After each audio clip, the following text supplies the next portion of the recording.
Breaking news చూస్తున్నాం. శ్రీ సత్యసాయి జిల్లా గోరంట్లలో నకిలీ బంగారం కలకలం రేపుతోంది.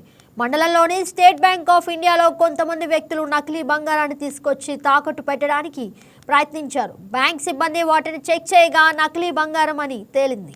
వెంటనే అప్రమత్తమైన సిబ్బంది డోర్ లాక్ చేసి పోలీసులకు సమాచారం అందించారు. దీంతో బ్యాంకుకు చేరుకున్న పోలీసులు ముగ్గురిని అదుపులోకి తీసుకొని విచారిస్తున్నారు. ముగ్గురిలో ఇద్దరు ఇతర రాష్ట్రానికి చెందిన వాళ్ళు కాగా ఒకరు ఏపీకి చెందిన వ్యక్తిగా గుర్తించారు.